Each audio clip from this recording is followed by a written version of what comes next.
E aí vamos falar mais de educação, então, enfim, mas você pode falar o que você quiser, não tem nenhuma parede, tá? Também.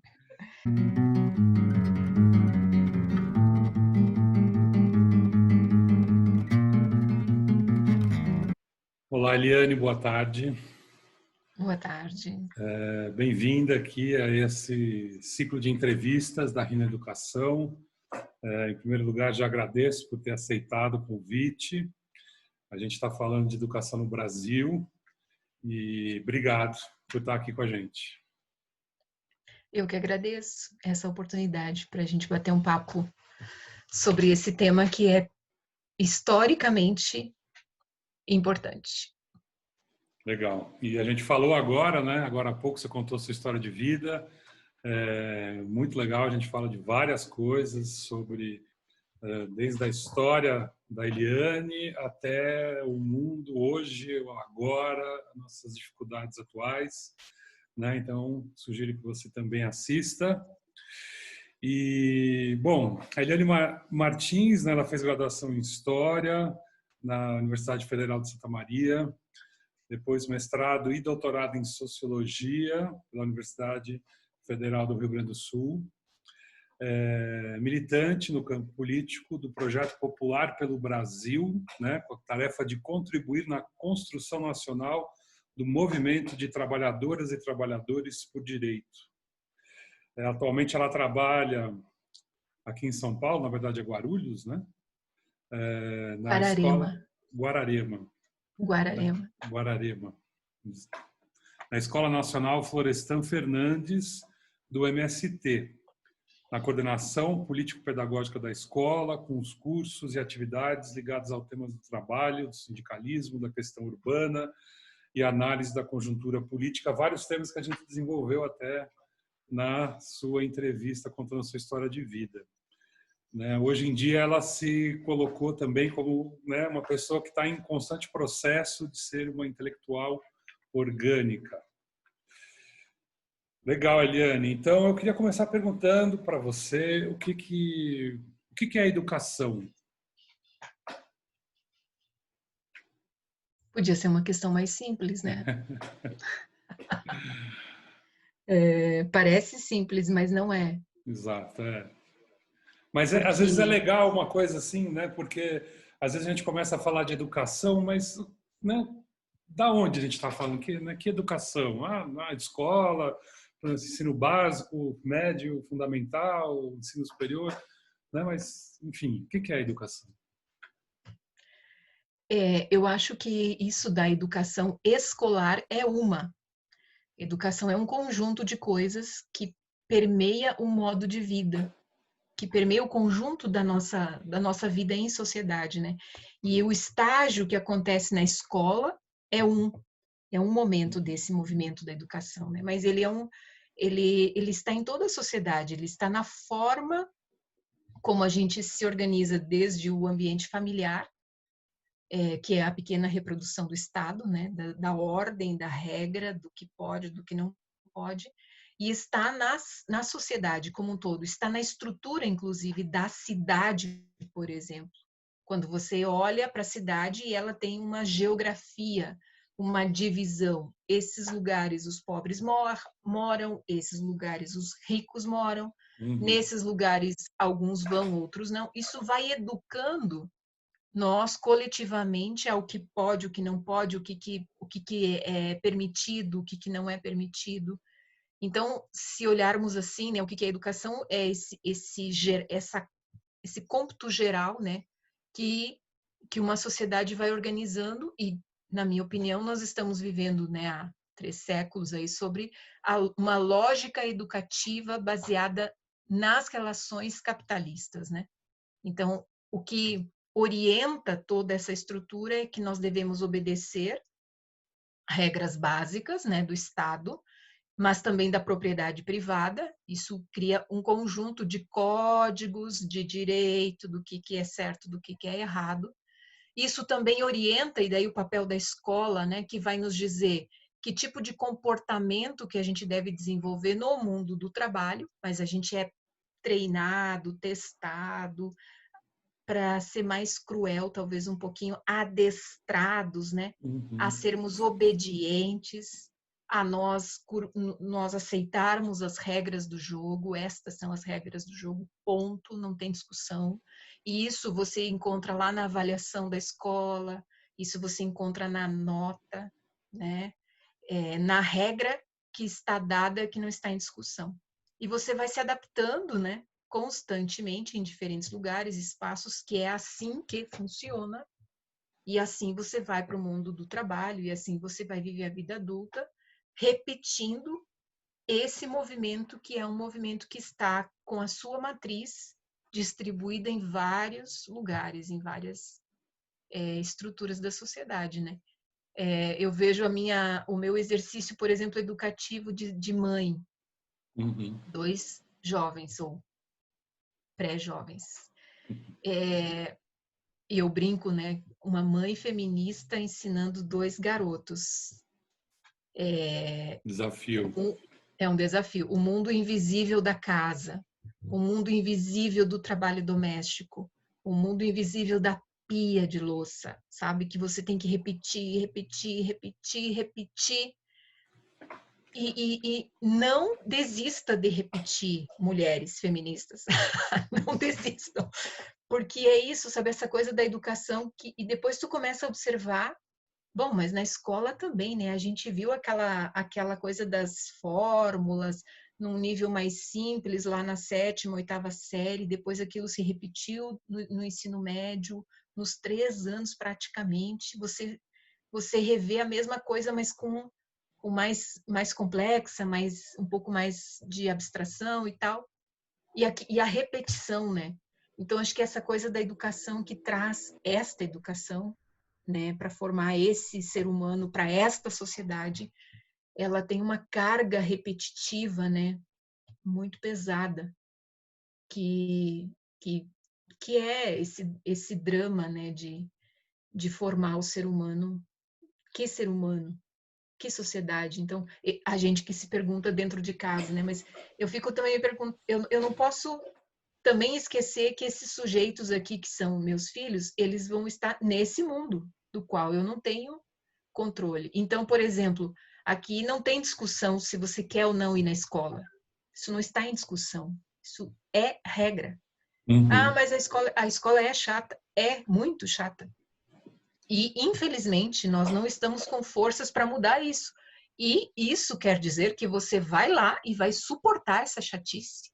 E vai passar de ano, porque só o que falta é querer repetir a chatice.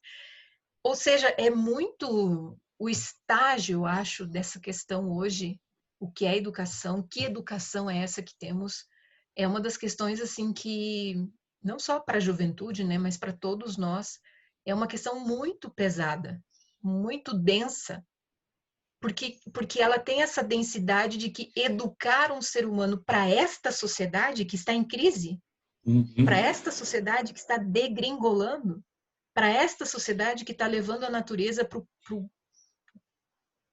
uma coisa de Para lá mesmo. uma coisa insuportável, insustentável. Para esta sociedade que leva uma massa gigantesca de pessoas à depressão porque a vida perde o sentido. Porque essa lógica de eu tenho que trabalhar, caminhar, andar 2 horas, chegar num trabalho chato, trabalhar 8, 10 horas, depois mais 2 para voltar para casa. A minha vida se esgota em uma coisa que, qual é o sentido para eu ganhar no final do mês um salário que eu vou deixar todo no mercado, sabe?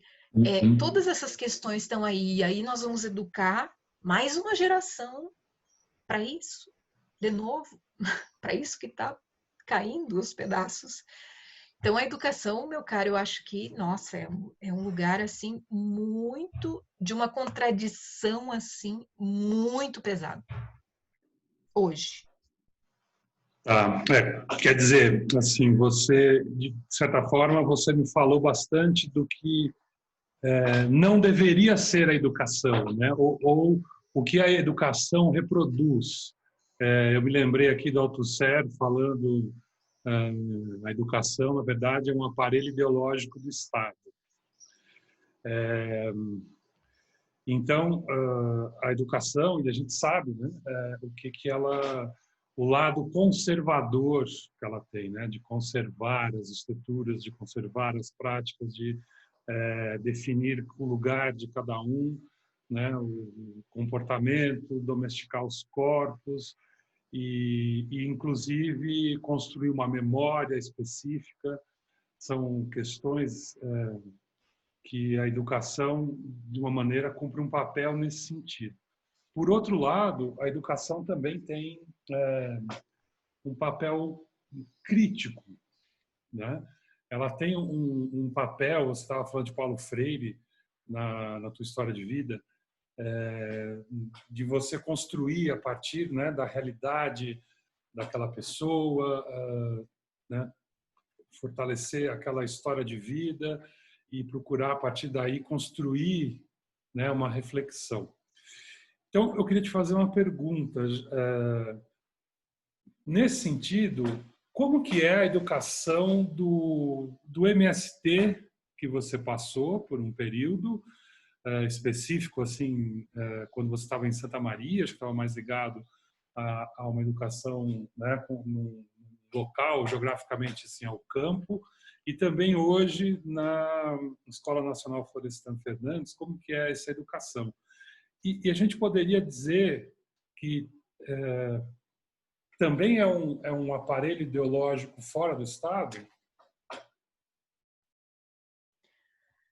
Dá para dizer que sim, porque a educação essa escolar, por exemplo, que o MST traz e desenvolve, ela traz todo um debate da educação do campo, que primeiro, é uma luta também, é uma luta para dizer que esse jovem, essa criança que vive no campo, ela precisa ter acesso a uma pedagogia que considere o seu meio, que considere a sua condição de vida, o seu território, o seu modo, a sua cultura, e que Uhum. esse modo de vida é diferente de uma criança, de um jovem que vive no meio urbano e que tem outras relações de trabalho, sua família vive outra condição, outros vínculos com o território. Esse jovem do campo, essa criança do campo, ela tem uma cosmovisão, um modo de vida que se relaciona com a terra, com as estações, com as etapas produtivas e com um modelo produtivo também. Então, essa educação do campo quer fortalecer esse modelo produtivo. Basicamente, você trabalha por dentro da própria escola as dimensões, por exemplo, da agroecologia, das questões ambientais, da defesa do meio ambiente, e você vai adaptar esse conteúdo da matemática, da história, da geografia, a esse modo de vida, a essa política de produção, inclusive, da vida. Então, claro que há uma disputa ideológica nisso, evidentemente, porque há um combate a ter um pacote igual para todo mundo, que uniformiza todo mundo, independente de você estar na cidade, no campo, de você estar numa cidade pequena ou numa cidade grande, numa escola mais estruturada ou sem nenhuma estrutura. Quer dizer, tu trata como uma política Uhum. única o que é uma diversidade enorme. E aí lá na ponta, claro, os professores sempre dão um jeito, né, de atenuar esses pacotes, mas são muito também pressionados a operar com aquilo que é patamares curriculares ou a política do Estado ou do município, que é para todo mundo. Então, a educação do campo, nas experiências do Movimento Sem Terra, mas que também já é para além do MST isso, esse debate envolve outras organizações do campo, envolve as mulheres, envolve o movimento sindical do campo, envolve também outras experiências que também vão propondo outras pedagogias. Exemplo, a pedagogia da alternância, que é um tipo de escola em que você fica, digamos, internado, né, direto assim, um mês e pouco, 2 meses. Você estuda amanhã, você tem uma grade curricular, você tem estudos pela manhã, práticas à tarde, leituras à noite, tem uma série de atividades e você, então, intensivas, e aí você leva para, esse é o seu tempo escola, e você leva para o seu tempo comunidade, ou seja, você volta para sua casa, e você precisa negociar, isso também é uma construção, você tem que negociar com a sua família, com a sua comunidade, um espaço, sobretudo no ensino médio, um espaço onde você vai praticar aquele conhecimento teórico que você viu na escola. Uhum. Ou seja, você estudou lá a composição química do solo, X, né? E que com essa massa aqui você faz a composição tal química que dá a decomposição Y, que vai dar potássio, que vai dar fósforo, que vai não sei o quê. Então você vai exercitar isso na propriedade, enfim, da sua família. E você vai estudar esse solo, a produção ali, papapá, e você vai produzir um texto, um trabalho, vários trabalhos com isso. Então, veja, a educação que ganha um caráter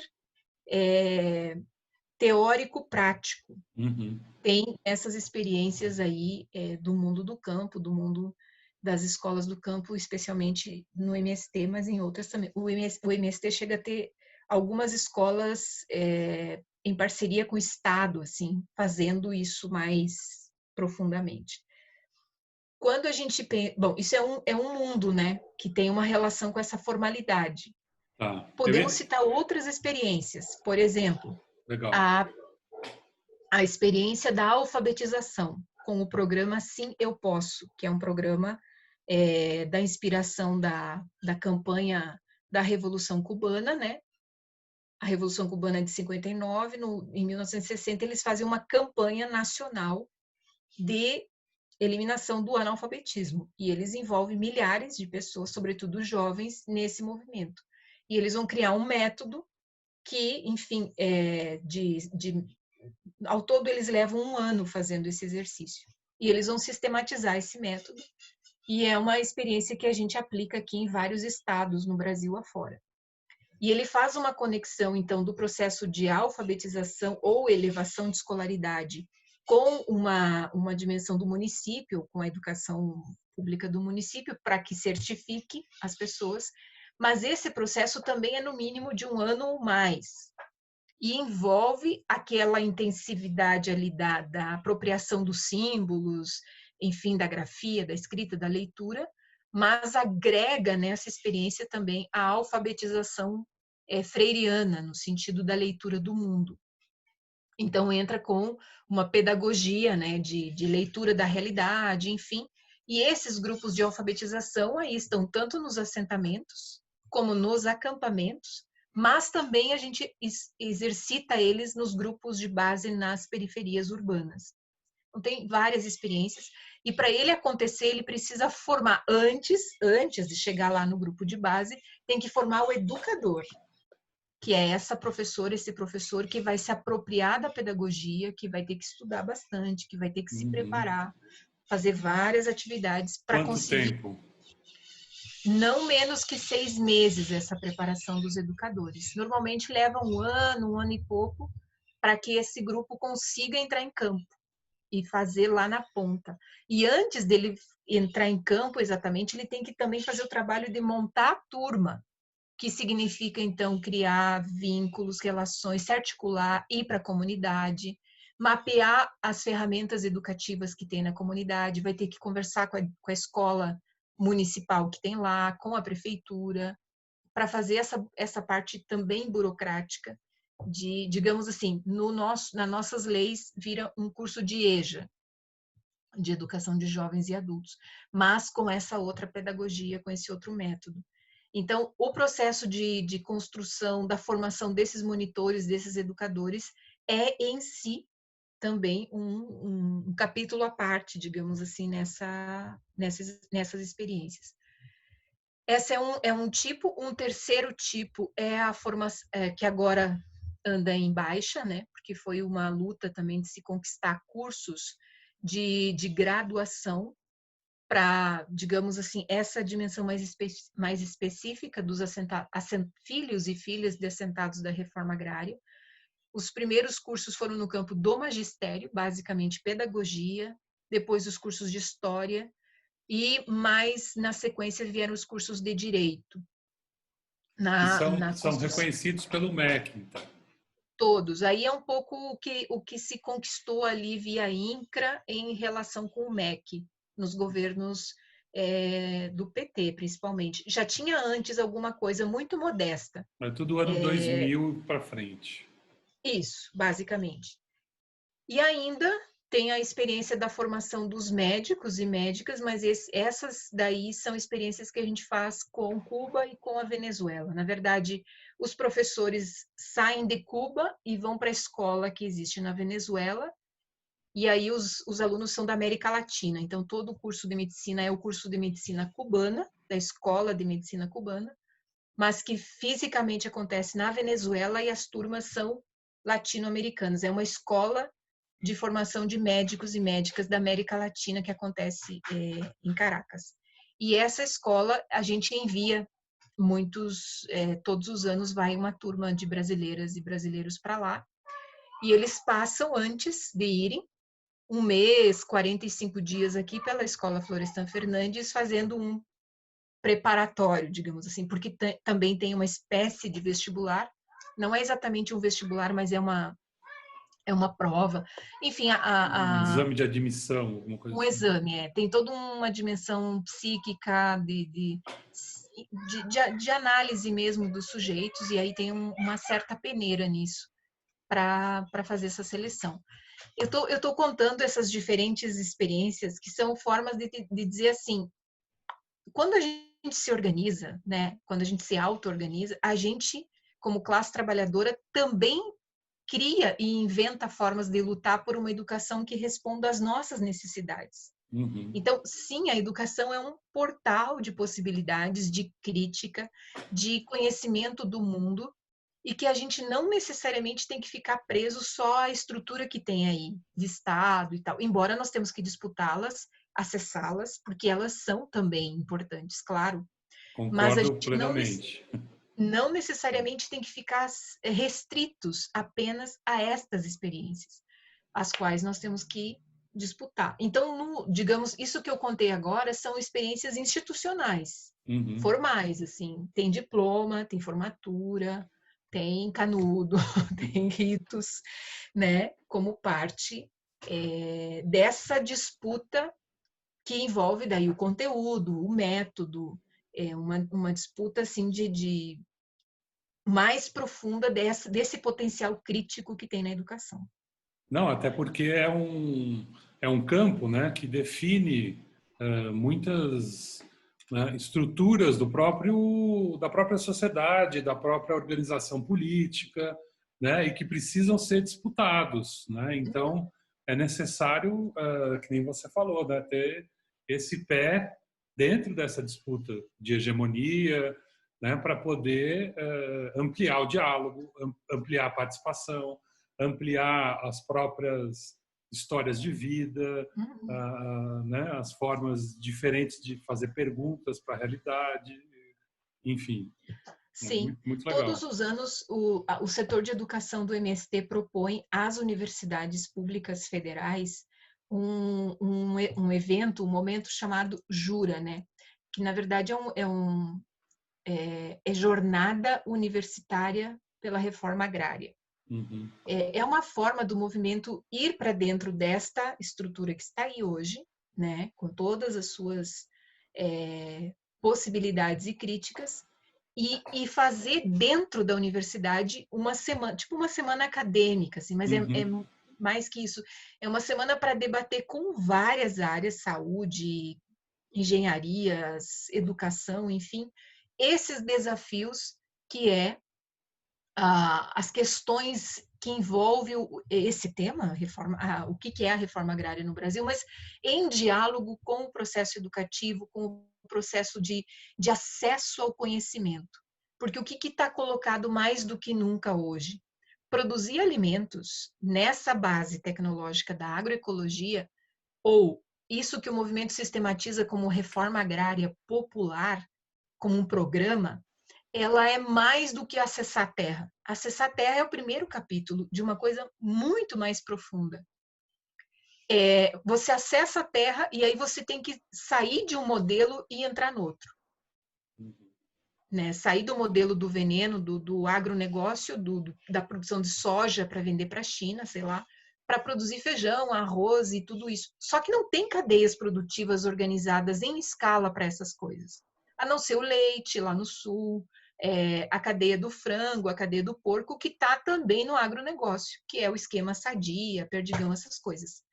Então, quando você vai fazer, por exemplo, a cadeia produtiva do café orgânico, tu tem que montar tudo. Tem que ir atrás da agroindústria, você tem que ir atrás do técnico do café, você tem que ir atrás dessa produção completamente orgânica, do pé lá do solo até a colheita, enfim. Isso é muito conhecimento. E esse conhecimento está nas universidades, está nos centros de pesquisa, está nas Uhum. Embrapas brasileiras. Então, você tem que entrar Perfeito. lá e brigar por esse conhecimento e puxar ele. Isso não é fácil, não é uma coisa que é dada. Então, Uhum. esses movimentos, como a Jornada Universitária de Reforma Agrária, é para sensibilizar. Quer dizer, você vai produzir arroz orgânico e vai se tornar o maior produtor de arroz orgânico da América Latina, porque tem 20 anos de pressão e de briga para acessar esse conhecimento, para virar a chave tecnológica. E isso não se dá assim rapidamente, né? Isso é uma batalha imensa. E atrás disso você tem que ter laboratório, atrás disso você tem que ter pesquisa e centros de pesquisa que estão aí na mão do sistema, do grande sistema, né? Então é um furar, é achar o cientista amigo, é achar o cara que curte essas ideias, que estuda isso, que vai olhar outras experiências em outros países, que te ajuda a trazer coisas para cá, que vai contigo a campo, que coleta as amostras, que leva para o laboratório, que, enfim, né? Então isso é um exercício fundamental para a gente também criar essa estrutura, né, que vai mostrando que sim é possível. Nós E que temos uma vai desde a criatividade, criancinha até o pesquisador, né? claro, Já lá na ponta. na ponta, claro. E E, isso é uma e, sensibilidade que você tem que ir produzindo. Ela não está dada, né? Então, uhum. assim, você chega no supermercado e tá lá aquele pacote bonito de arroz orgânico, sem veneno, ó, lindo. Isso é para tudo, né? A gente vai se desvinculando, se alienando das coisas e como que elas chegam até nós, né? Então, olhar para essas cadeias produtivas, olhar para esses processos produtivos, não há como fazer isso sem conhecimento, sem ciência, sem acesso a essas ferramentas que estão aí e temos que disputá-las, sim. Bom, tudo E, isso foi o oficial, eu não falei do extraoficial, que também é educativo, né? Que no caso você e não perguntou aqui da falou ENF. da Florestan Fernandes, isso. Isso. Bom, aqui digamos assim, poderíamos considerá-la uma espécie de universidade da classe, meio Uhum. ufanistas, assim, né? Mas é o que nossos amigos mesmos dizem. Porque ela não é uma escola formal. Você não vai encontrar a CNPJ no Uhum. MEC, no Estado, na Secretaria de Educação, porque ela é uma escola de formação política. Então tem um outro caráter. É uma escola com alojamentos, abriga bem instaladamente 250 pessoas, e é uma escola mais do que nacional, ela é uma escola latino-americana de formação de militantes e quadros políticos dos movimentos populares, de partidos políticos também. E hoje, ou nos últimos 5 anos, ela vem se tornando uma escola muito mais internacionalista, para além da América Latina. Então, nós entramos para o mundo da esquerda da África, especialmente a África do Sul, e Ásia. E Uhum. agora, mais recentemente, alguma coisa na Europa, mas a Europa está muito ainda sonhando que um dia vai voltar ao estado de bem-estar social, a esquerda lá ainda está noutra pegada. Mas na Ásia, estreitando as relações aí com a China, mas especialmente com o Nepal, com a Índia, e essa região do Oriente Médio também, Palestina, mas também ali mais para cá um pouco, regiões perto da Turquia, Tunísia, são regiões que contribuem muito com essa coisa de trocar experiência, que vem para cá, então os cursos são em espanhol, em inglês e também francês. É uma engenharia de tradução e tudo mais.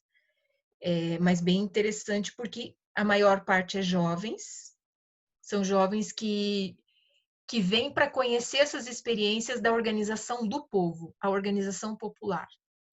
E, no Tá. fundo, nós temos uma luta pedagógica que é a gente sair da chave que a gente chama grosseiramente assim dessa lógica do líder que dirige uma massa. A gente enfrenta, quer combater essa lógica, para aquela lógica que é um povo que se organiza. E para esse povo conseguir se organizar, não podemos trabalhar na lógica do líder que vai lá na frente, sabe tudo e não sei o quê, e os que o seguem, meio cegamente, inclusive, né? Que tem a ver com o messianismo, tem a ver com o Salvador da Pátria, com o Messias, com alguém que vai fazer por nós. Então é meio furando essa chave e por isso, claro, esses movimentos olham para o MST como essa pedagogia, né, conseguiu pegar um sujeito muito pobre, muito humilde, muito, né, como diria Florestan, os desgarrados da terra, e bota esse sujeito num lugar de lutador. E que não cessa a luta quando conquista a terra, ele segue um processo e vai disputar um modelo de produção. Então, o que esses caras fazem mesmo para dar nisso?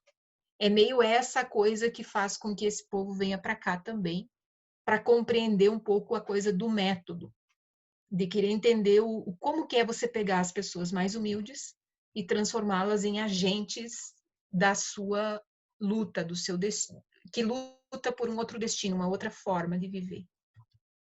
Então, digamos, essa forma que aglutina, enfim, mas, claro, tem muitas relações internacionais aqui, tem relações de construção de vínculos políticos mundo afora, que vem se fortalecendo desde os fóruns sociais mundiais do início dos anos 2000 em Porto Alegre. Aquilo andou, aquilo virou outras coisas, mas o nascedouro talvez tenha sido lá, das relações internacionais, e que então vai abrindo para essas experiências chegarem aqui para processos formativos. Então, tanto nós vamos contando as nossas histórias, e aqui rola uma espécie de história de vida coletiva, né? Como que essa ferramenta nasceu e está aí. E da história deles, como eles fazem, como eles lutam, como eles se organizam, como eles produzem uma resistência nos seus países. Enfim, e aí é muito rico esse processo, é muito interessante. E, claro, permeado por momentos mais daí de estudo teórico, que você vai nos clássicos, ou vai olhar outras experiências, vamos estudar a Revolução Cubana. O que foi mesmo essa revolução?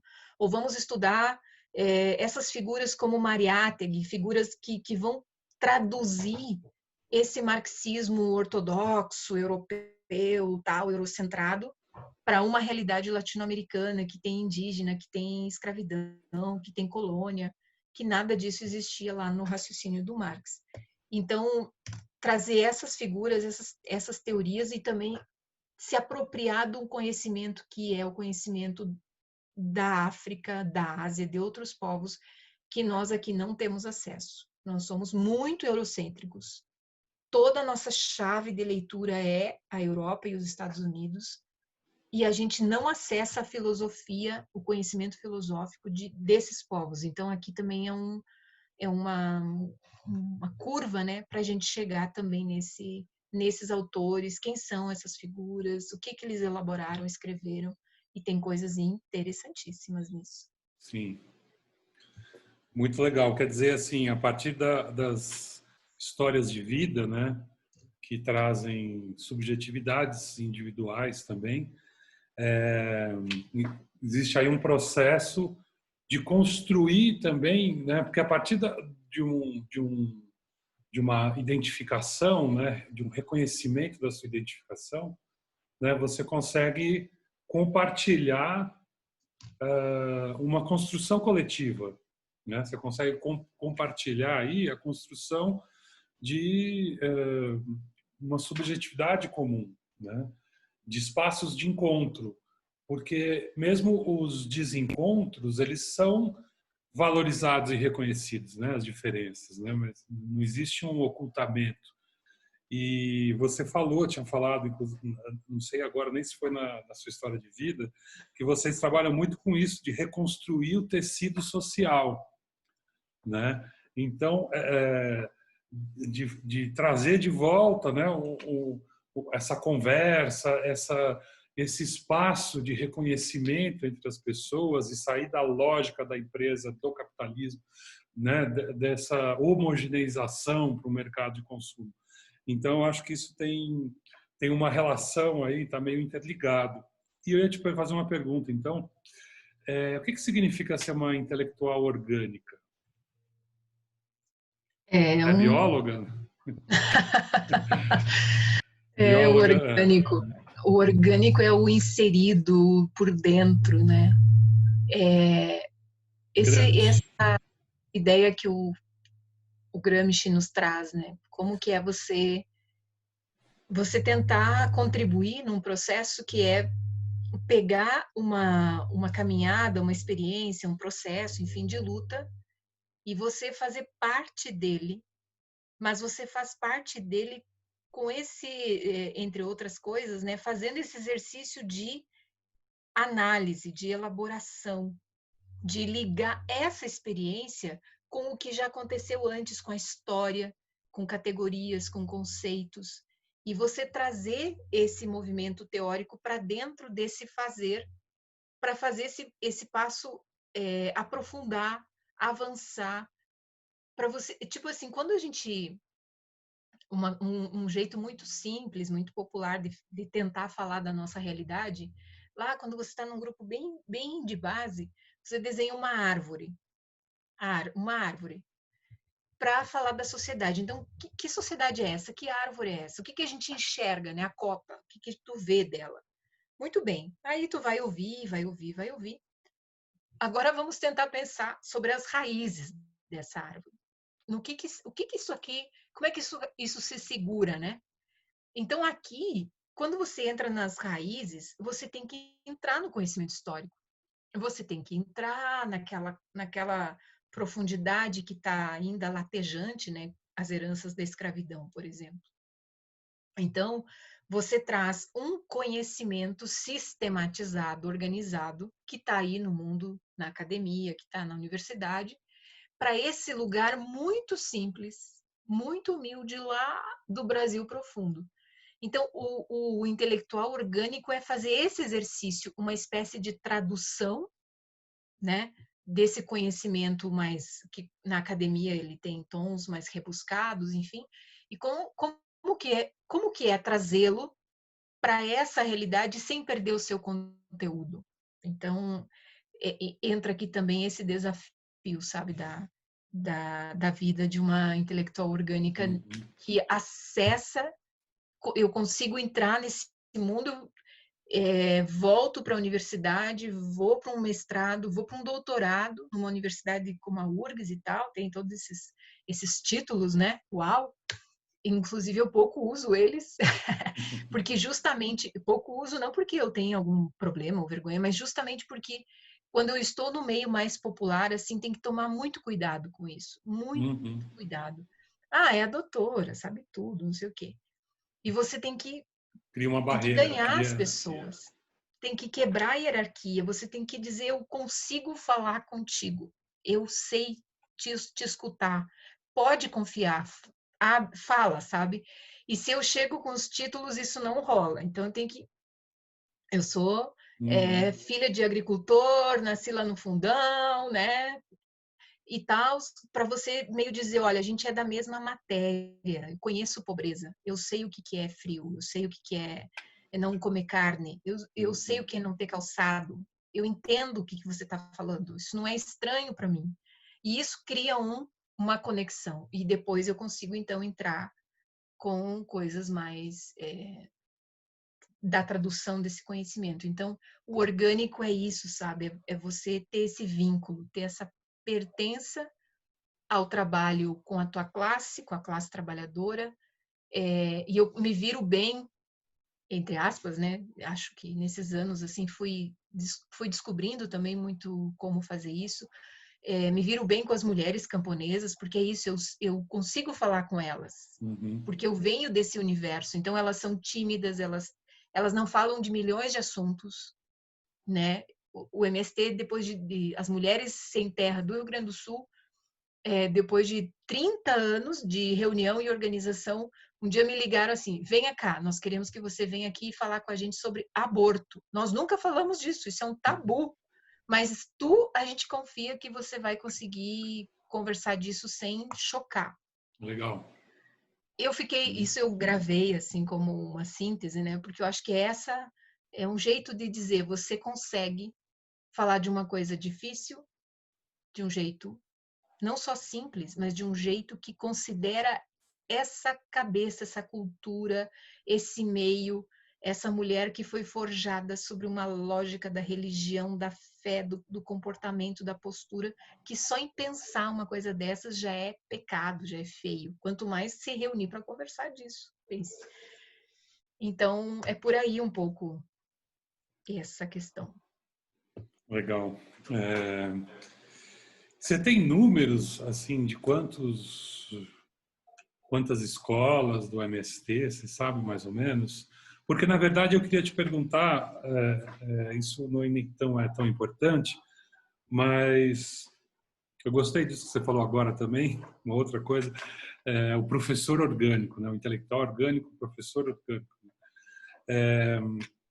Mas enfim, a pergunta o que você acha do ensino no Brasil hoje, né? As escolas, o sistema, enfim, Sistema Nacional de Educação, a Base Nacional Curricular Comum, enfim, não sei do que você quiser falar, mas assim, olhando, né, para a educação no Brasil, por isso que eu te perguntei se você tinha algum número de escolas, de alunos, de processos educativos envolvidos no MST, porque na verdade a grande maioria está nesse sistema, né? E como é que você vê esse sistema? A gente já falou algumas coisas, mas queria que você falasse um pouco também. Bom, de fato eu não preparei os números, poderia ter. Mas depois Posso você me passa, eu coloco. pedir para o Mas não pessoal tem problema, levantar. não.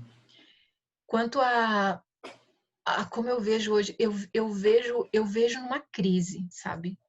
Uma crise bem grande, porque uma que nós temos que considerar essa revolução tecnológica. Então a garotada está aí com o Google na mão, em sala de aula, é capaz de baixar ali na hora o mapa, o tema, a fórmula, a Bhaskara, etc. E tem lá na internet um carinha lá, um adolescente dando uma aula de Bhaskara muito mais interessante do que a professora ali na tua frente, né?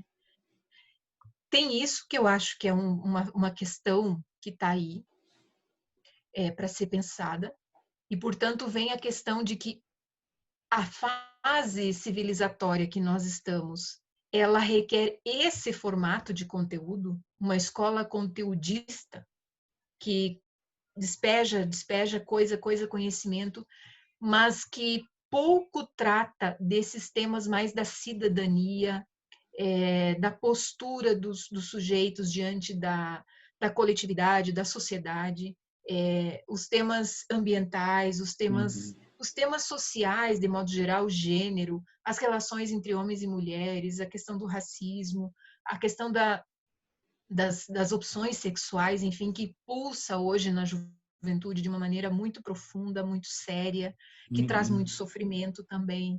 Então eu vejo que tem um campo enorme de temas e questões que os jovens querem debater nessas jornadas da vida. E também eu acompanho bastante o Levante Popular da Juventude, que é um movimento popular também de jovens, e que a gente ajudou, já tem anos, a botar aí na roda. E por conviver muito com eles também nessas atividades formativas e tal, esse é um dilema que eles trazem com força, assim, que é querer discutir outras coisas, querer entender outros fenômenos, querer entender as relações, a sociedade, e esses temas não cabem, porque tem um currículo, porque tem um formulário, e aqui em São Paulo, observando também, eu comparo São Paulo com o Rio Grande do Sul em termos de secretarias estaduais de educação, né? Lá a gente via uma situação em que o governo do estado nunca repetiu o governo nos últimos 20 anos, cada governo, cada gestão é um partido político, e fez com que mais ou menos o mundo da educação, quando aquele partido está querendo implementar a sua linha política da educação, sua visão, enfim, que ele entende como aqui deve ser, enfim, aquele governo acaba.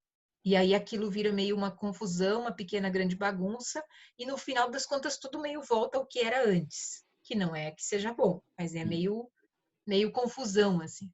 Aqui em São Paulo, como a gente está aqui há mais ou menos, um pouco menos de 2 anos, e vendo a escola pública aqui, a gente vê, assim, uma coisa de 20 anos de uma lógica PSDB, né?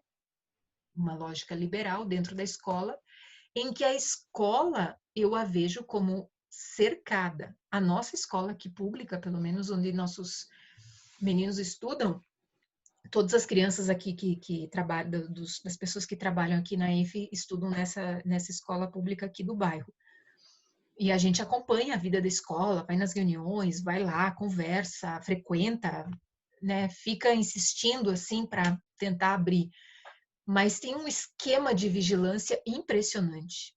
E os professores não têm muita margem de manobra, para não dizer assim, eu acho que quase não tem margem de manobra. Eles têm Você fala a gente vai lá, você está falando o MST? Nós pais, A né? escola? Ah, pais, tá. Nós pais, mas todo mundo sabe que nós somos uns pais diferentes, esquisitões, né? Ah, aquele pessoal lá da escola. Aliás, não Tem somos mal esse vistos. estereótipo. Tem, porque o que eles dizem, né? Vocês falam bem, vocês conseguem expor o que vocês pensam de um jeito respeitoso, claro. A gente sempre está naquele esforço de como melhora, né? Então, sim, os professores estão sob fogo cruzado, tem um controle eletrônico, né, da vida, do conteúdo, das notas, impressionante, assim, não tinha, né, por isso que eu comparo com o Rio Grande do Sul, que não tinha nada disso. E aqui é muito forte isso, então, essa margem, sabe, para jogar um pouco, para se adaptar com a galera, não rola, não tem. Uma escola nova, praticamente, ela é enorme, tem capacidade para 1.500 alunos. No refeitório, o refeitório foi feito para 60 alunos, ou seja, 2 turmas. Então, aqui tu revela na arquitetura uma visão de mundo. O recreio sempre foi a coisa mais incrível da escola, o lugar da socialização, da paquera, do namoro, do encontro, da briga, de tudo, né? E não tem recreio coletivo. Então, as crianças, o recreio é chato, como é chato a sala de aula. Então, tudo agora, nas palavras dos meninos, é tudo muito chato. Porque é uma repetição de conteúdo, conteúdo, conteúdo. Não importa se você entendeu, compreendeu, o fato é que tem que ter uma nota. Essa nota não pode ser ruim, porque senão os recursos da escola diminuem e a escola é rebaixada e aí é tipo pântano, horrores. Então é uma luta para manter essa tal nota mais elevada, é uma luta para puxar as turmas para isso, e isso significa conteudismo. Aumenta o número de horas, esse ano aumentou 1 hora, então tipo, das 7 da manhã, tu tem que bater no portão lá 10 para 7, entra até 12h40.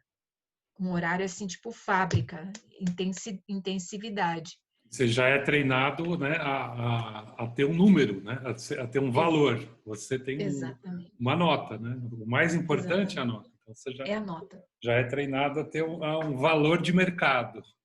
Exatamente. E isso, se você entendeu, não entendeu, aprendeu, não aprendeu, não está muito na conta. A conta é aquele momento lá da avaliação.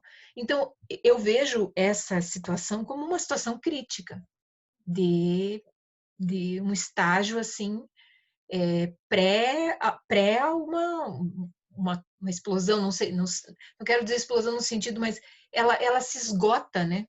Ela está num ponto assim que tu vai levando com a barriga. Então é um reino da falsidade. É um reino que aluno finge que estuda, que finge que entendeu, que professor, né, Deixa eu te enche perguntar, quadros, como é que vocês enche os resolvem quadros. essa questão da avaliação lá na escola do MST? Nós não trabalhamos aqui na ENF com avaliação. Nós trabalhamos com, bom, essa coisa do Na processo ENF e educativo. na escola lá do... Nas escolas, normalmente tem conceitos e se envolve um conjunto de coisas, Porque para para estar além no da... sistema, vocês têm que acabar dando nota. Tem que ter Mas dá nota. para ter Dá, pelo menos uma metodologia? Como é que vocês dá. resolvem isso? São várias dimensões, porque a gente trabalha com as dimensões pedagógicas. Então, por exemplo, uma escola do campo, e aí as escolas mais técnicas, né, que forma técnico em agroecologia, técnico em medicina veterinária, por exemplo, como a gente tem no Sul, são escolas que têm notas, mas elas combinam várias coisas. E essa nota é trabalho, é pesquisa, é texto, é escrita, é, é fichamento de livros. Então, entram outros elementos, é a tua participação no processo, teu envolvimento no processo, também se avalia. Então, é uma avaliação mais ampla e menos técnica, assim, de averiguar se você aprendeu a fórmula, mas sim se você se envolveu com a coisa, né? E aqui na ENF a gente trabalha com uma dimensão mais daí, como é militância, né, no campo do esforço da escrita. Uhum. Então, não produzimos TCCs ou coisas assim, mas a coisa do artigo, do escrever, do fazer sua síntese. Então, como é que você escreve? Como é que você estuda? Como é que você pega uma obra, um texto, enfim, o tema que estamos ali, tem aula de manhã, por exemplo, à tarde tem outros momentos do trabalho em si, né? Trabalho da reprodução social, lavar louça, limpar banheiro, essas coisas. Mas tem um trabalho também na horta, que a gente, pelo menos aqui, consegue pelo menos produzir a verdura. Uhum. Então tem esse que é 1 hora, 2, e um tempo ainda na tarde que você vai para uma atividade cultural. Você vai para uma oficina e aí vai desde de produzir coisas com as mãos, tipo serigrafia, artesanato, desenho, aí tem várias habilidades nisso. E você volta normalmente para a noite, para grupos de estudo, para grupos de leitura, que tanto individual como coletivamente são incentivados, cobrados a escrever. Então, aqui é um exercício de sistematizar mesmo, sínteses. E se cobra bastante daí por esse caminho. E não se avalia se está certa ou errada a síntese, mas que você consiga fazer. Porque é Uhum. isso, nós somos uma cultura dos iletrados, né? Nós não escrevemos, nós temos essa dificuldade tremenda, fruto da nossa longa oralidade, e dificuldade também do livro em si, né? Nós somos um povo que acessa muito pouco Uhum. os livros. As livrarias estão concentradas aqui em São Paulo, o livro é uma coisa cara. Então, o nosso povo não é habituado a isso, não é habituado à arte, ao cinema, ao teatro, ao museu.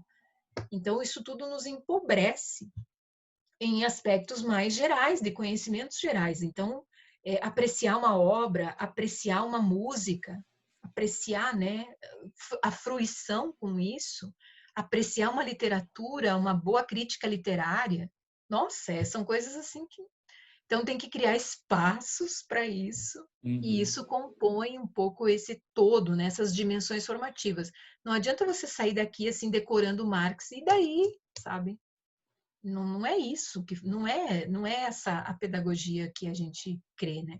Mas sim esse ser humano mais que enxergue as suas potencialidades, que enxergue o arsenal de coisas que tem no mundo e que é uma luta se apropriar disso, é uma luta você se apropriar da delícia de ir num museu, de ir num cinema, de assistir um bom filme, de entender aquele filme dentro de uma visão, né, da arte, Uhum. compreender uma obra para além daquilo do básico, sabe?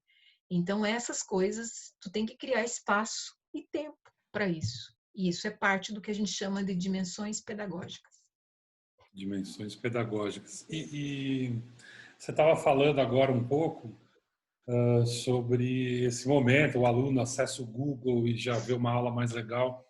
Você acha que as novas, esse mundo digital, as novas tecnologias, elas vão transformar a educação?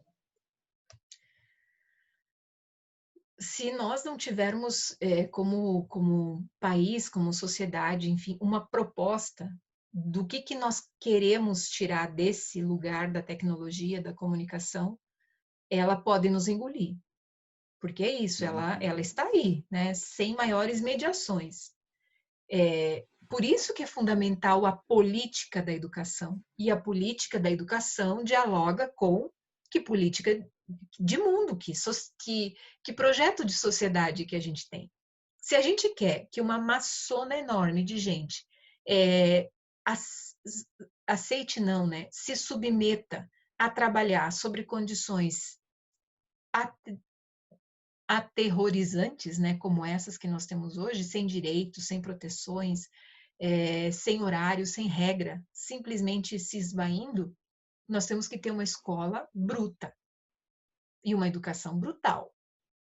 E aí é conteudismo, é burocrática, é nota e acabou. Se a gente quer uma sociedade que olhe para si, para os seus e se projete, se olhe para o seu futuro e desenhe que tipo de vida coletiva quer ter, que tipo de mundo quer fazer parte, bom, vai sacolejar a educação, porque é óbvio que nós temos que produzir um processo educativo para responder a essa outra proposta de vida. Então, o que a gente entende aqui nesse nosso mundo aqui? Que a gente tem que fazer essa luta na educação também. Claro, nós temos que, na luta sindical, né, dos professores, dos funcionários, dos técnicos, de direitos, de salário, de reposição, tudo isso que é justo, necessário, jornada de trabalho, mas não só digamos, essa categoria teria que estar puxando a linha de frente sobre que escola, que educação nós precisamos, nós queremos ter, para responder que país nós queremos ter. Na verdade, esse é um tema de todos nós, de toda a sociedade, mas a gente quer crer que os professores poderiam estar na linha de frente, né, digamos assim, dessa luta. O Maturama fala isso também, né? Exatamente essa questão. Bom, geralmente eu pergunto assim para as pessoas qual a importância do Paulo Freire. A gente já até falou um pouco na sua história de vida e se você quiser falar um pouco do Paulo Freire, mas então eu ia te perguntar qual a importância do MST para a educação, da escola do MST para a educação. Eu acho que Que que o contribuições, MST, né? eu acho que é uma contribuição, digamos assim, no sentido de um exemplo pedagógico. Mais do que talvez assim aportar uma coisa nova, teórica, porque não tem uma invenção exatamente nisso, assim. O que tem assim que minha opinião em relação à tua questão é que é uma demonstração que é possível os mais fracos, entre aspas, não somos isso, mas isso dizem de nós, né? É possível a gente criar as nossas ferramentas e as nossas propostas e colocar elas em marcha, sabe? Não que elas sejam as melhores. Por que eu estou dizendo isso? E isso é uma coisa que a gente tem muito aqui, né? As nossas experiências não são as melhores, nem elas são as nossas experiências, cheias de erros, equívocos e problemas também. Mas elas são fruto de um esforço coletivo enorme dos de baixo, do fundão da pirâmide, sabe? Daqueles que esta sociedade que está aí, hierarquizada, meritocrática, não sei o que, não dá nada. Né? Até ontem, ou até agora, praticamente, isso é uma herança também da escravidão, né? Todo mundo no Brasil ligado ao trabalho braçal, agricultores, sobretudo os pequenos, construção civil, empregada doméstica, tudo isso não tem valor no Brasil, porque ele é associado a um cidadão de segunda categoria. O ignorante, o analfabeto, o iletrado, o bruto, né? Aquele tosco que não sabe, não é culto, não é educado, não sabe se comportar. Então, essa é uma máscara, né, que a gente herda desse universo que massacrou, né, o trabalho braçal, colou o trabalho braçal como uma herança do trabalho escravo, né, essa coisa do inferior, do negro, do rebaixado, do que nem é gente direito, né? Então, quando a gente traz essas coisas, essas experiências, tanto produtivas como educativas, enfim, é para também dizer para o nosso povo, gente, nós não somos essa coisa que dizem, sabe? Essa coisa que nos inferioriza, que nos rebaixa, que diz que a gente é um povo de segunda ordem. Nós não somos de segunda ordem. Nós só não temos oportunidades e espaços de crescimento e desenvolvimento. Nós temos muito potencial e não é nós os sem terra, é o nosso povo, cara. É dar um espaço assim e aparece mil coisas, aparece gente com ideia, com pesquisa, com dado, com soluções, né? Só que aonde estão as oportunidades? As poucas que foram criadas nos governos petistas, com as universidades públicas, ampliação dos institutos federais, já está aí indo para o brejo, né? Uhum. Então, aqui, sabe, é mais dizer isso. A gente oferece isso para a nossa classe, oferece isso para os trabalhadores da cidade, oferece esse exemplo de que, sim, é muita luta, é muita briga, tem massacre no meio disso, tem gente morta no meio disso, tem gente presa no meio disso, tem gente criminalizada no meio disso. Sim, mas também tem conquistas. É possível. Só que isso requer organização. Requer organização, requer reunião, requer bunda na cadeira, requer conversa, requer planejamento coletivo, requer debate e uma paciência uns com os outros infinita. Total, mas é Mas fundamental, né? Porque se você quer só falar e não quer ouvir, não dá, tem que ter paciência mesmo.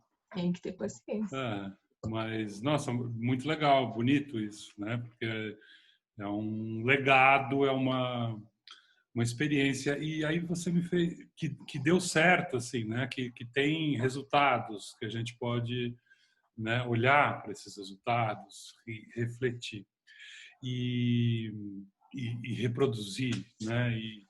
E ampliar. E, e aí me veio uma questão. A gente já está chegando no final aqui, não por causa das questões, porque tem muitas questões, mas por causa do tempo também.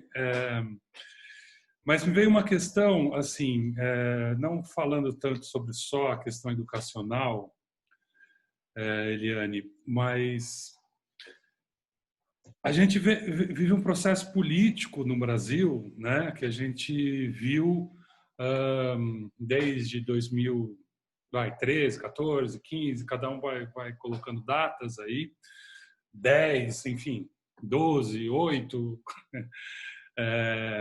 16, mas, enfim, a questão é que com esse governo, né, do Bolsonaro, a gente está assistindo, né, um desmonte, uma destruição de várias questões que são assim básicas, né, que são assim, fundamentais, são alicerces embaixo da terra, assim, para se pensar construir um Estado, uma sociedade, né, para ter inclusão, para ter, né, algum projeto de diminuição de desigualdade, algum projeto de educação inclusiva, enfim.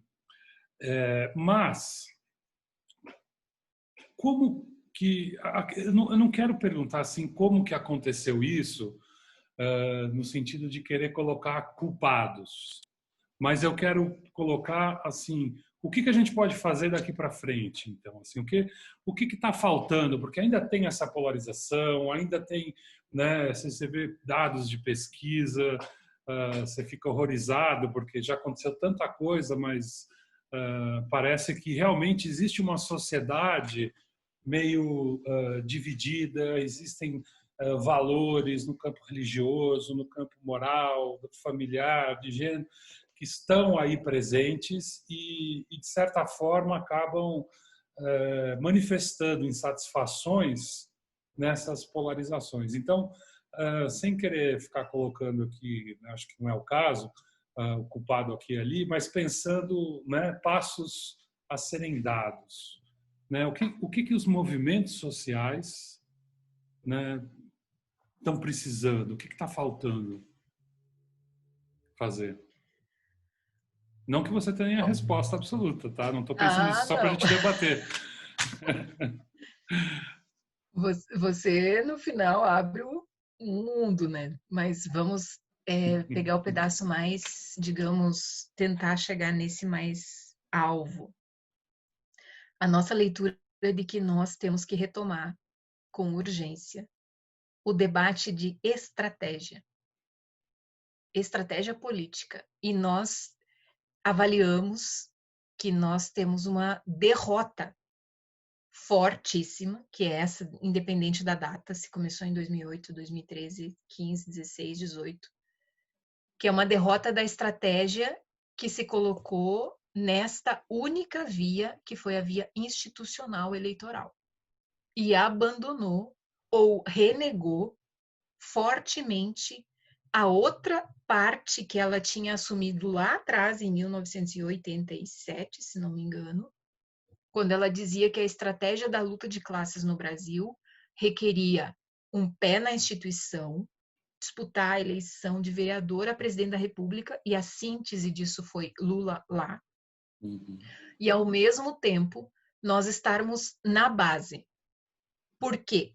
Porque a burguesia brasileira nativa daqui não abriria mão dos seus privilégios, de jeito nenhum. Assim, democraticamente na paz. Se os trabalhadores não entram na cena política para pressionar, e, portanto, aqui é a questão clássica, né, da força, e aqui a pressão é essa força organizada, consciente, pautando o Estado brasileiro para arrancar, né, dessa riqueza, e aqui não é nem fazer revolução, é bem antes, né?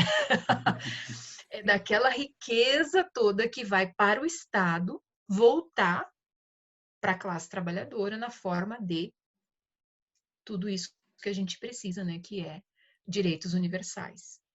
Só isso, entre aspas, é possível Mas se tiver um pé na base instituição e um pé nos movimentos sociais, é isso? e um pé na classe Na trabalhadora, no classe trabalhadora. movimento popular, sindical, partidário, enfim, todo movimento progressista cultural, essas formas de expressão, enfim, do nosso povo. Então, e as suas ferramentas diversas, que aí é tudo isso, essa expressão no mundo da educação, de uma educação crítica, progressista, que lute por uma visão mais emancipadora de um ser humano mais integral, e não esse ser humano fragmentado em caixinhas, uma luta que reverbera numa saúde, numa política pública de saúde e não de doença, né? Então você vai produzir uma alimentação adequada, uma jornada de trabalho adequada, uma habitação adequada. Se você não tem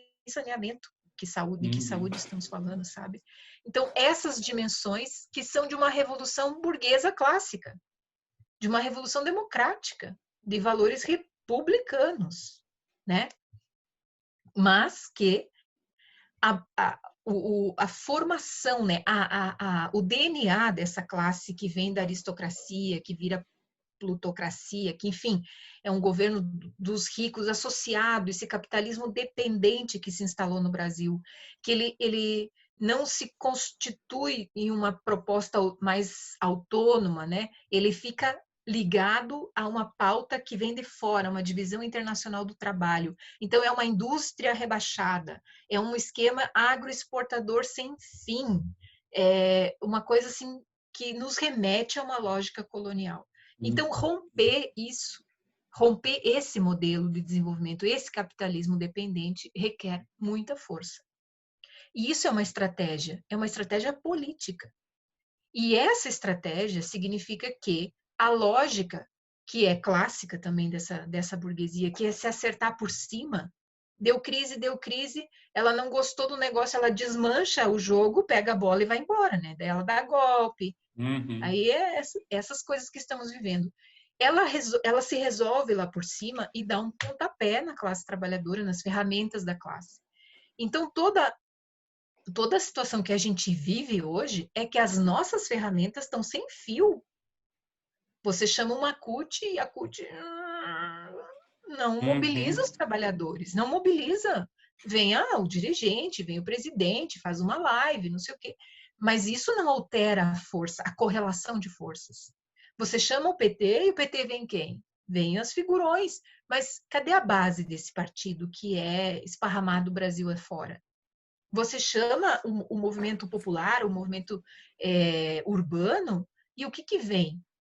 Né? Tá aí os entregadores tentando inventar um jeito de se organizar que nem conseguem, né? Não consegue ser sindicato, não consegue ser associação, não consegue, porque tem que se reinventar. Então, o que está colocado? A esquerda precisa se reinventar, sem julgar. Nós também não temos essa linha de a culpa é do PT, a culpa é do Uhum. Lula, sabe? A culpa é uma categoria moral, de análise Uhum. moral. Se nós formos usar as categorias mais do materialismo histórico, dialético, aí a gente vai usar luta de classes, correlação de forças. Bom, tem equívocos na leitura disso? Tem, mas não é um julgamento moral. Exato. É um julgamento, é uma análise mais política. Por isso que a gente foi lá fazer um acampamento para defender o Lula e ficamos 500 dias lá do lado daquela Polícia Federal. Em tese, eram os primeiros para dar um tchau para o Lula, porque não teve reforma agrária no governo Lula. Não Uhum. teve. Teve alguma política para a produção de comida modesta, e no final dos últimos governos agora. Mas reforma agrária não teve. Por quê? Porque não ia brigar com o agronegócio. Então, nós, em tese, poderíamos dizer: agora, meu filho, que os teus amigos te abandonaram, fique com eles, né? Mas não é, porque isso é a lógica da vingança. Uhum. Não é uma lógica da análise política, da luta de classes. O nosso inimigo, se fosse o Lula, nosso inimigo é esta classe dominante associada ao império, Não, e todo o sobretudo no processo é norte. complexo também, né? É Tem várias complexo. correlações de forças e decisões momentâneas Exatamente. que, né, você tem que analisar. E aí, Mas, só para fechar as não, tarefas isso. disso, né? Para assim, fechar esse ponto do que fazer, então. Nós avaliamos que tem essa tarefa central, redefinir o debate da estratégia, ou seja, retomar o debate de um projeto de país. Retomar isso é fundamental. Ou nós vamos ser uma colônia exportadora de minério, de Uhum. ferro e petróleo e soja, né? Só isso nos toca fazer nesse mundo, por favor, né? Então, rediscutir o debate, retomar esse debate e, em cima desse debate, nós aprofundarmos a retomada do trabalho de base, ou seja, reorganizar a força social, no campo e na cidade, mas especialmente na cidade, retomarmos programas de formação com o mundo urbano popular, né? Nós precisamos, não tem luta sem conhecimento. Conhecimento. E aí, meu querido, é livro, é texto, é hora bunda na Volta para a cadeira, educação, né? voltamos para a educação de novo. Porque não é isso, não é a massa que não sabe o que está fazendo, onde está indo, o que vai rolar. Tem que saber o que está fazendo, para onde vamos, para participar, porque senão não tem participação. Tem números e Uhum. tem que ter participação. E não tem mudança lá na estrutura macro se não tiver mudança na estrutura micro. E aí, isso é uma coisa muito que também nós mulheres estamos trazendo. Ou aquela ideia antiga, né? Primeiro a gente vai fazer a revolução e depois vamos ter novos homens e novas mulheres, e aí o sistema vai trazer novas relações. Não, Uhum. vamos desde já tudo meio junto reunido. Uhum. Então são novas relações agora, só que isso requer história de vida, entender os fundamentos dos preconceitos, dos desvios, dos problemas, do machismo, de toda essa tralha velha que a gente arrasta junto e que do jeito que tá, a gente não quer mais arrastar isso, sabe? Tem que deixar isso para trás. E isso não é simples. Não é simples. Pois É é, muito. e isso que você falou de retomar o debate de um projeto de país, né? É super importante, eu também acho. E talvez a tecnologia até ajude, né? A gente conseguir construir aí canais com capilaridade ampla, né? Enfim. Uhum. Mas não sei se eu te cortei agora, no final, você queria falar? Não, eu só queria fechar com essas tarefinhas, pequenas tarefas. E não basta também ter uma tese incrível, maravilhosa, escrever enfim, um compêndio de um projeto de país, e isso não ter vida, não ter vigor, né? Isso está lá nos grandes centros pensantes, né? Não, isso precisa ter enraizamento, isso precisa ter pulsar nas pessoas, mas para pulsar nas pessoas, a gente precisa descer com o debate. E por isso que nós insistimos e inventamos esses negócios, curso de realidade brasileira. Porque para você pensar a dimensão de futuro, você tem que olhar para o passado. A Uhum. gente tem que olhar para esse presente, entender esse presente. Tu não entende esse presente sem olhar para trás, sem olhar as nossas fundações, né, estruturantes. Para pensar que tu tem que desmontar isso daqui, parte disso aqui, pelo menos, para criar uma nova sociedade, uma nova dimensão de país. Então, essas questões requerem trabalho, como esquerda, sabe, requer divisão social do trabalho entre nós, quem cuida disso, quem cuida daquilo, quem sistematiza, quem vai para dentro dos sindicatos, quem vai para dentro das salas de aula, quem vai para o território, quem vai para a porta da fábrica, sabe? Essa coisa bem prática, bem concreta, que nós precisamos chegar nesse ponto. Mas para chegar nesse ponto, tem que ter um horizonte mais ou menos desenhado, né? Um rumo para caminhar, a estratégia. Aí a tática é maleável, ela Uhum. se adequa, mas a estratégia não, a estratégia é firme. E nós estamos com uma estratégia mole, porque essa democracia que está aí, que a gente está defendendo a duras penas, é uma democracia meia boca, Uhum. uma democracia sem participação, do silenciamento, que você só tem que aceitar o ultraneoliberalismo. Oi, sabe? Quer dizer, para a estratégia, hay que endurecer, pero sem perder la ternura jamás. Hamas. Verdade. Eliane, se você quiser falar mais qualquer coisa sobre educação no Brasil, sobre os trabalhos que você desenvolve ligado ao movimento, do MST, o espaço a gente está terminando. Se quiser falar mais alguma coisa, né? Sim, eu já falei muito, né? Você viu que eu falo, né, muito. Não, eu já estou E pensando aqui que a gente vai ter que ter outra entrevista para continuar, porque tem muita e coisa para falar. é muitas coisas para falar, meu Deus.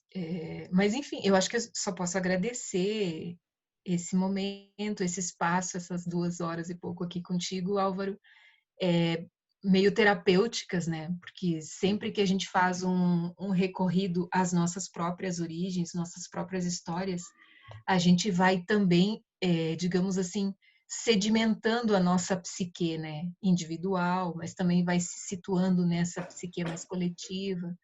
E sempre que a gente revisita e fala, né?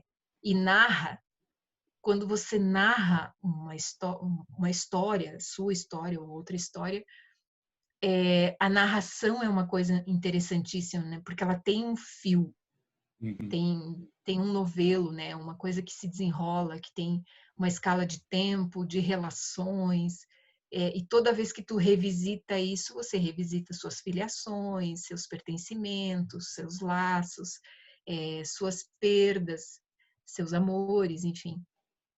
E isso sempre faz bem para todos nós, né? Inclusive, é um dos caminhos para a gente sair desse buraco que é, afinal, quem somos, né? Temos que responder essas questões clássicas da filosofia, mas que são da psicologia também.